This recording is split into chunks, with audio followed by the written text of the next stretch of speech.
Welcome to week 35 of geography. This week is just a hodgepodge of a bunch of different things, so buckle in and get ready to do some work.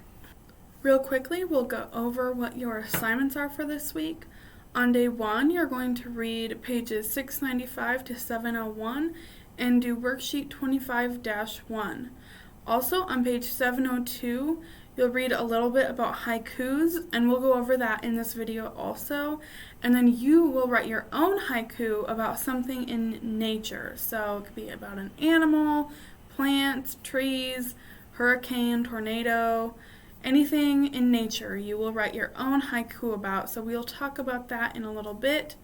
On day 2, you'll read pages 703 to 707, do worksheet for section 2. Then you will answer just a couple questions on page 708.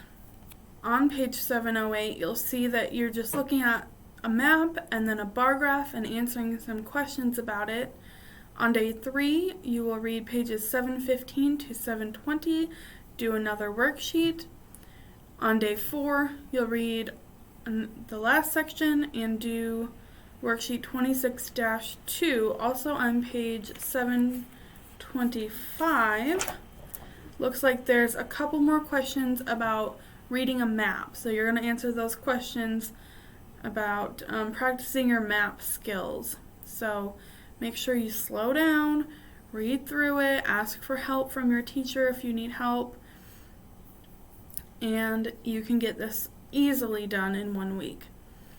For enrichment, so if you have extra time, you can watch this video, and then you don't have to do this, but for extra credit, you can write a paragraph about how technology is changing the way farmers operate. You can answer these questions. Will farming still be considered a low-class job in the future? Why or why not? Be sure to give your paragraph a title, include a topic sentence, and a conclusion. So you and your teacher can decide if they want you to do this.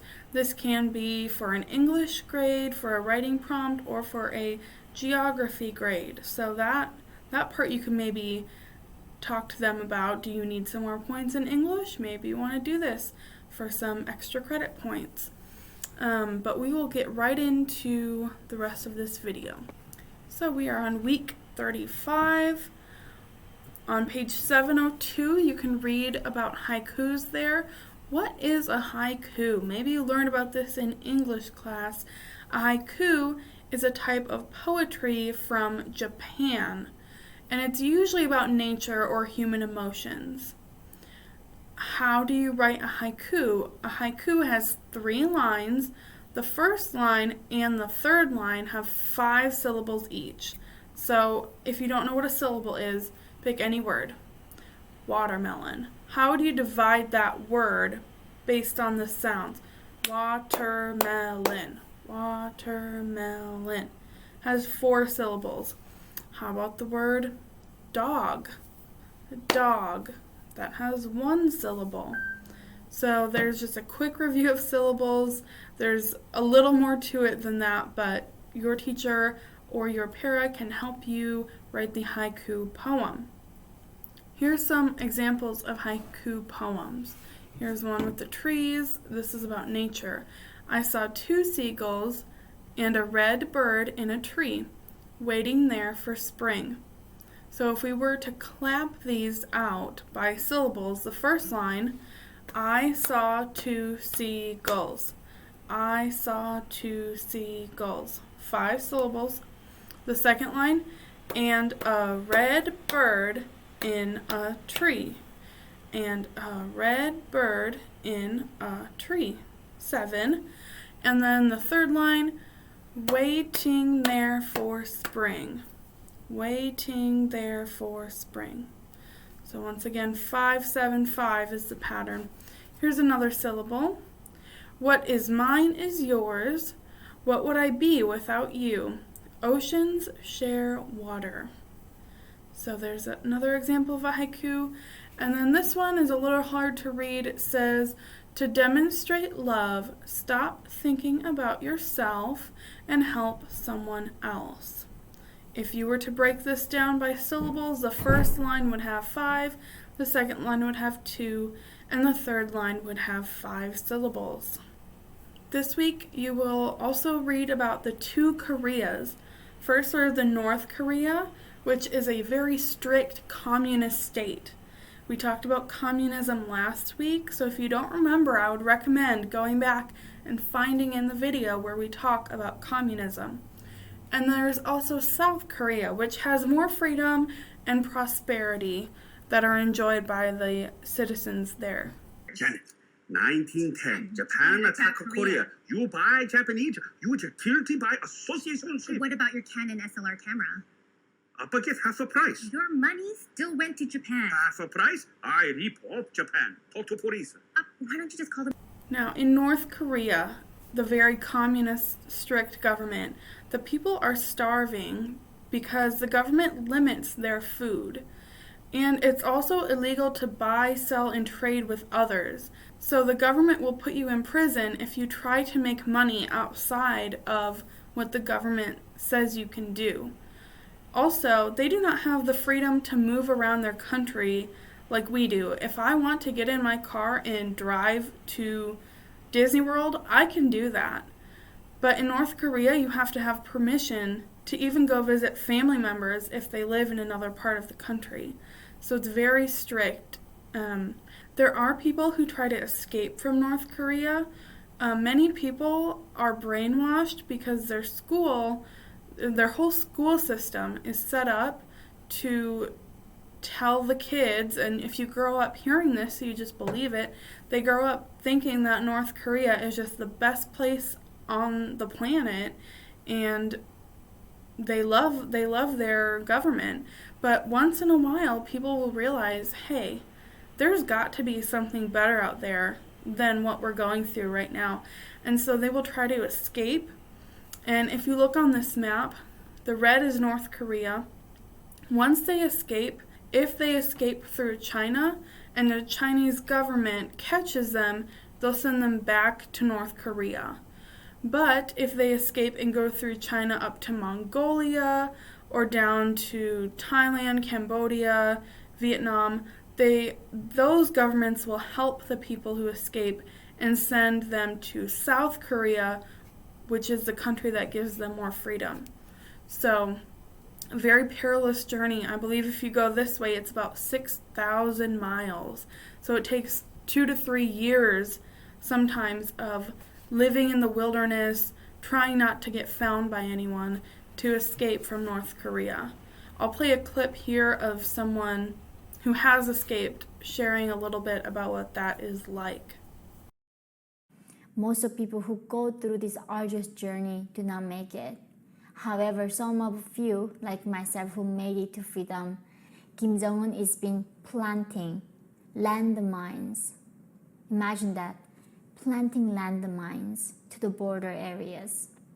He built these fences with electricity.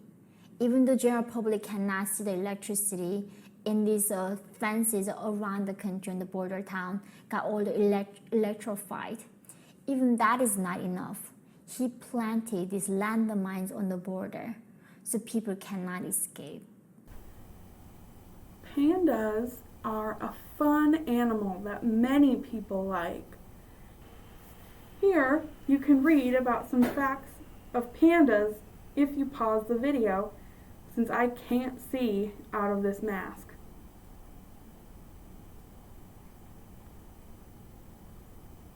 Let's talk a minute about immigrants and accents. Why should you never make fun of someone's accent? Well, first, it means that that person is learning another language. Imagine if you needed to go to another country for whatever reason and start your life over. You'd have to learn a completely new language. Now, some of you might know a couple words in other languages or even a couple phrases, but that's not really enough to communicate every day with anyone. I mean, I can ask where's the bathroom in Spanish, but that won't help me if I, have to ask directions to a place or, I'm trying to even read a recipe of how to cook something. So just be aware that when someone has an accent, it's because they learned a whole nother language. Another reason you should not make fun of people with accents is because you don't know what they went through to get where they are in life. America has been called the Great Melting Pot. People come from all over the world to be here because we are the land of the free. So making fun of someone for the way they talk, if it's not the same as you, is really quite rude. We'll be watching a video here in just a few seconds about one type of Vietnamese food called spring rolls. Now, French rule, so the country of France, brought the Vietnamese country the alphabet because they used to have characters like what you'd see in Chinese characters. And they also brought the Vietnamese some different types of foods, such as this type of bread that they make their sandwiches on now, and escargot, or snails. I have with me Zeke, who is from Vietnam, and he is going to read for you the Vietnamese alphabet. A, O, B, G, J, D, E, G, H, I, G, L, M, N, O, P, Q, R, S, T, U, V, S, I, F, J, Tr, Q, Y, Th, K, Nh. All right. And I just have a question for you, since you're going to be in the later part of this video doing your cooking. What are some unique flavors that they have in Vietnam? Sweet flavor, and we got oil, fish sauce flavors. What does fish sauce taste like? Salty and tastes like fish. Interesting. And then we normally have spices, and then lemongrass flavors. So how would you describe the lemongrass flavor? Tastes like grass, smell like lemon. Tastes like grass and smells like lemon. Yep. Sounds pretty good. All right, thank you for joining me on this episode today and for sharing your Vietnamese spring rolls with us. You're welcome. Step 1. First, get yourself a pack of assorted pork chops, and then we're gonna use a crock pot. So we're gonna need to put the pork chop in the crock pot. Doesn't matter how you lay it. Okay, place in there. If you want to eat some raw pork chop, go ahead. Don't do that. But not recommended. This pork chop has to cook for 4 hours on high heat. So we're gonna come back later and finish the rest of the recipe. So then we're gonna put some water inside the crock pot so that they could have water instead of burn to be softer.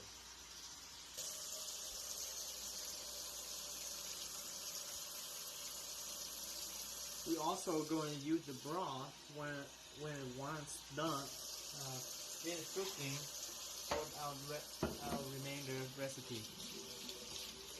Rinse your hand so your hand not nasty. With salt. Okay, we're throwing the trash away.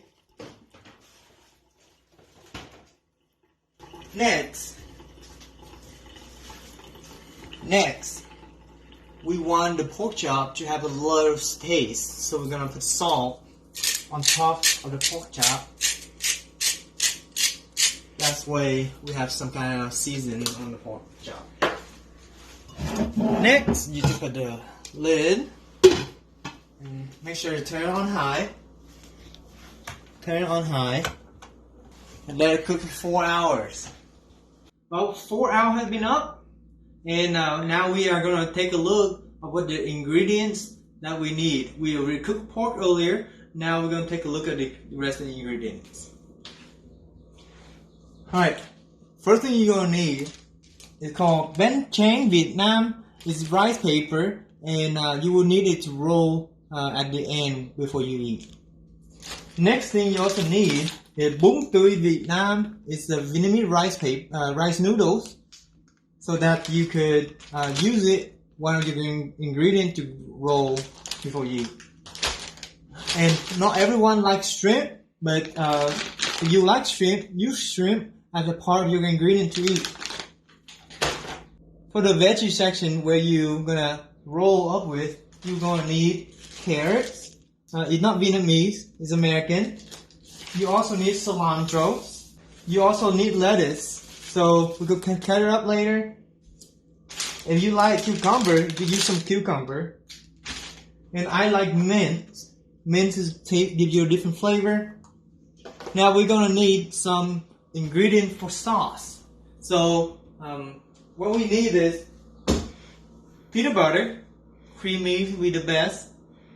And then you also need garlic sauce, garlic mince, and you're gonna use it for your sauce. And then over here, I'm gonna use Hoi sauce, or you could call it tương ăn phở. And this is your main ingredient for your sauce. Alright, let's take a look at how to prepare veggies.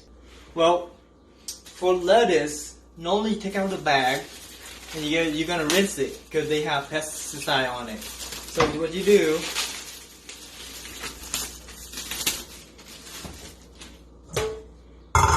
you're gonna rinse it, but before you rinse it, you're gonna take a few layers on top off. And you also need to rinse cilantro, mint, and cucumber. Carrots you don't have to rinse because it's already been washed, chopped, and cleaned.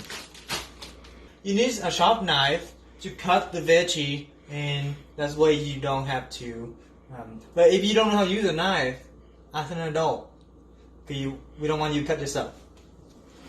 Alright, to prepare the lettuce, I normally get a container to put them all together, so you could, when you roll, it'd be easy to select.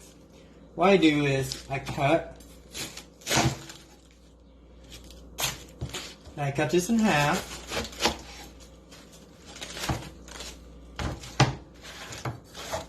And I cut them small.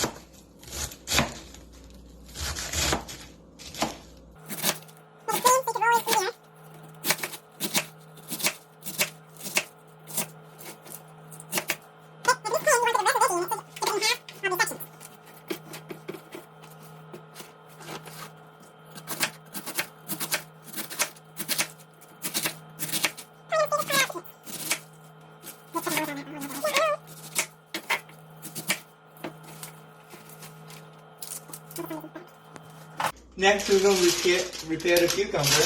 We're going to have to wash it first in cold water. And then we cut the end off. And then we have to peel it so it doesn't taste bitter. You don't have to peel the whole thing. I like some vitamins to leave the skin back on the cucumber. And you cut it in half. Then you slice it to small pieces.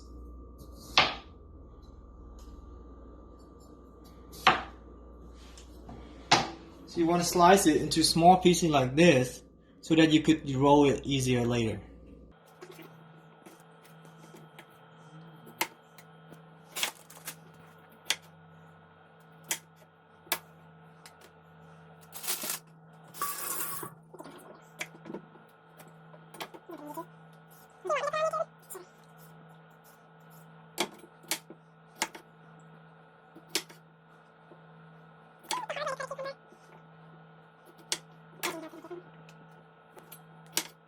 Next, we're going to take some cilantro out, and we're going to rinse it, and then we'll pick out the bad leaves.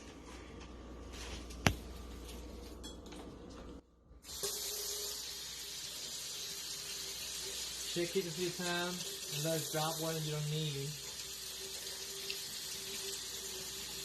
Pick out bad leaves. You're going to use everything that came with when you bought it, cilantro. Then you're gonna place it in the pan, nice and neat. Next, we're gonna put some carrots in there.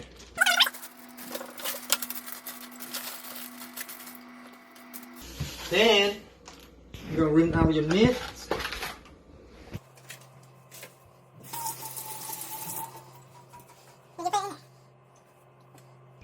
So this, what it could look like, depending how organized you are. Well, after you prepare your veggie, and we're gonna prepare meat. So let's clean it up, and then close the lid and keep it in the fridge to keep it cool. Next, we're gonna prepare the meat. You're gonna need some containers to put the pork chop in, and meanwhile, you're gonna do the meat. You want to unthaw the shrimp. Well, the shrimp, when you buy it, make sure you buy cooked shrimp and frozen. So to unthaw it, you run in lukewarm water. So you keep the shrimp nice and clean.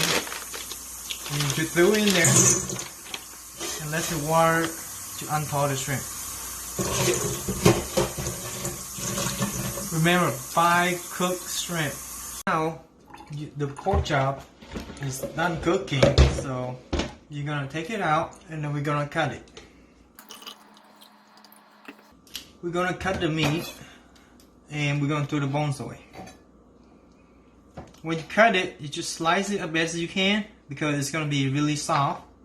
The softer the pork, it will be easy to roast. So you're basically like shredding it.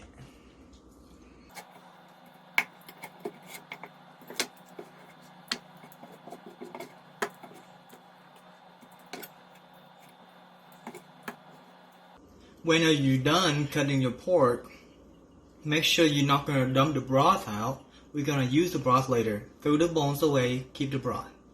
Now, while you're doing cutting the meat, you also should have rinsed your shrimp. So let's take a look at shrimp. To know the shrimp, to know when shrimp is done, it's flimsy. And then to prepare the shrimp, we're going to take, what you do, you press the tail and pull.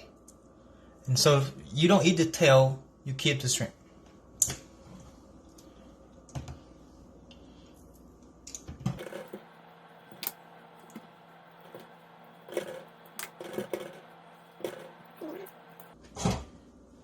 Then you throw the tail away in the dressing. Well, you prepare the veggie, you prepare the meat. Now we're going to prepare the noodle and the sauce. Before you prepare the sauce, make sure you boil some water for the rice noodles.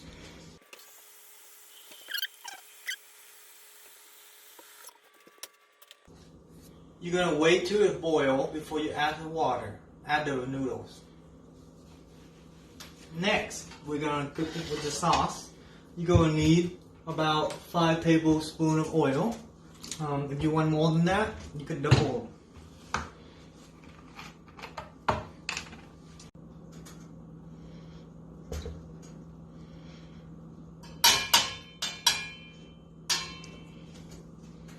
Oh, after you put the oil in the pan, make sure you turn it on high on your stove. Then we're gonna brown the garlic. So we need about 3 tablespoons of garlic, and you're gonna brown it. 1, 2, 3.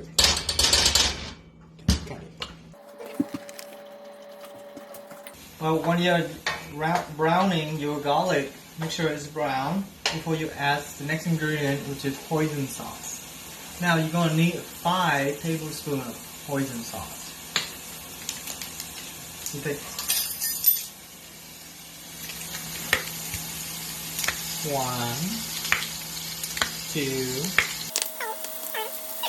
2. Now if you want to make more for the family, you want to prepare. If you have 2 members, double it. If you have 5, you have to add in 5 times. So I'm just adding on for a lot. when you're adding the hoisin sauce, make you stir it with the garlic you're real brown. Next step, you're gonna add 1 tablespoon of peanut butter, creamy peanut butter. Now, if you want to make more than for one person, you add them in how many person you're making for.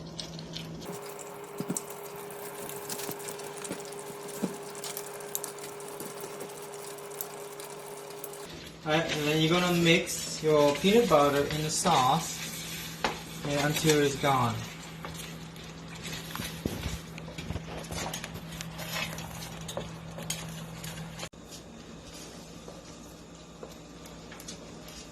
And the next step, we're gonna add from the broth that we cooked the pork chop earlier. We're gonna use 5 tablespoons per person. So I'm cooking a lot, so I'm going to do 25 tablespoons.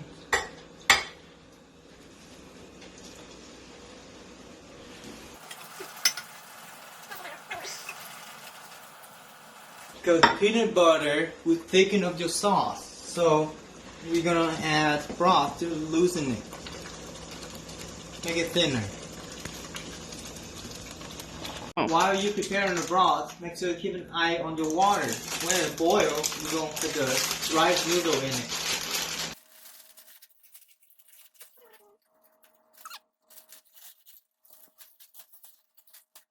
Then you constantly stirring the noodle, make sure it don't stick to the bottom of the pot.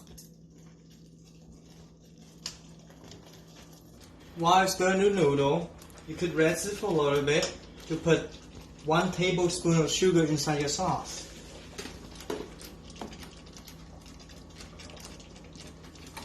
But again, I'm making for a lot of people.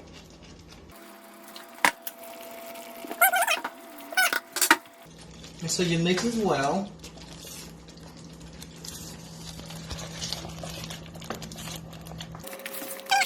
You see how it's thicker?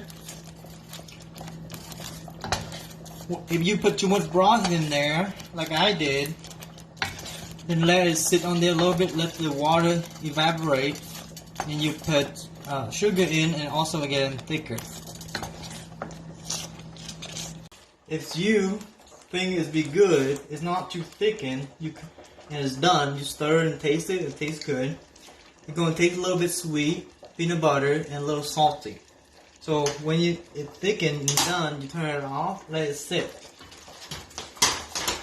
So by the time you finish with that, your noodle is also done. To test it, pinch it and it break easily, and also done. And you turn it off. You need to get yourself a straightener. Most noodles, when you drain it, you don't have to run water. But for rice noodle, you want it to be cold water.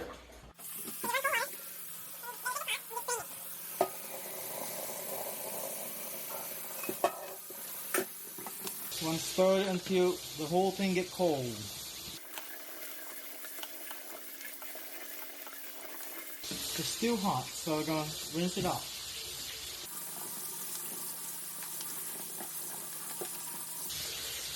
It's cold now, so you're done straining it. I'm going to let it sit on top of the pot. Make sure there's no more water in it. Oh, now it's time to learn how to roll. Every ingredient has been prepared and made.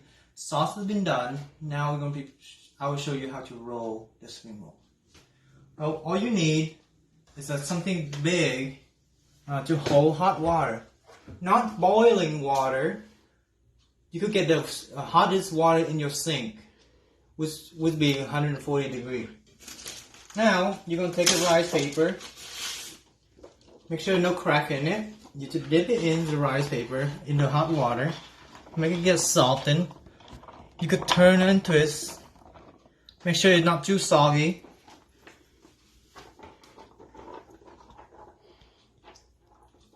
Okay, and then you get put on a plate. Doesn't matter how ingredients go in top of your rice paper. I like to put noodles on the bottom. So you take a pinch of your noodle. Okay, make a low line.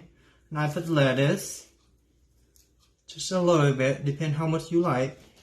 Carrots, cilantro, about 1 string of cilantro, 2 little pieces of cucumber, 1 or 2 leaves of mint. Then you put your pork on top, and then I like 2 pieces of shrimp. Now it rolls like a burrito. You put the end over the middle,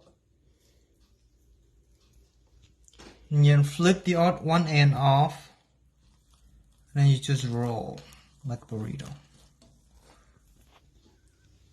Zoom in.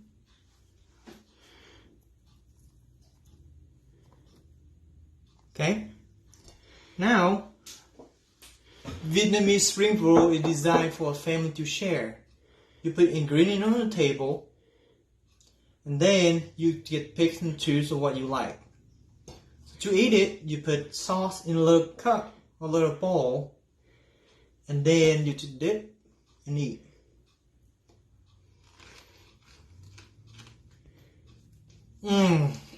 So good.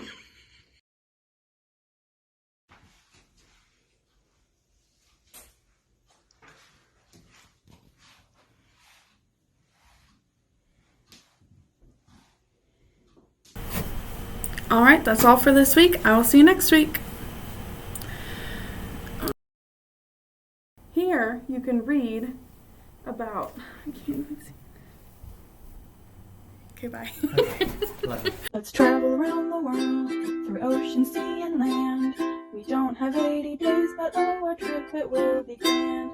We start in North America, USA, and Canada. Up north it's cold, down south it's hot. More continents there are a lot. Let's travel around the world. South America, it's plain to see. Is south of North America. There's mountains, rivers, and lots of trees. Africa is home to the deserts and the Nile River. Europe's a peninsula, I hope you're a good swimmer. Asia is the biggest continent of all. Frozen tundra up in Russia, islands I can't name them all. And down under, Australia has a desert plain, but in the water, the coral reefs are bleaching. The last one is Antarctica, it's ice, ice, ice. There's mountains and there's valleys, but it's ice, ice, ice. We made it around the world, through ocean, land, and sea. We went real fast, it was a blast. Let's stop and have some tea.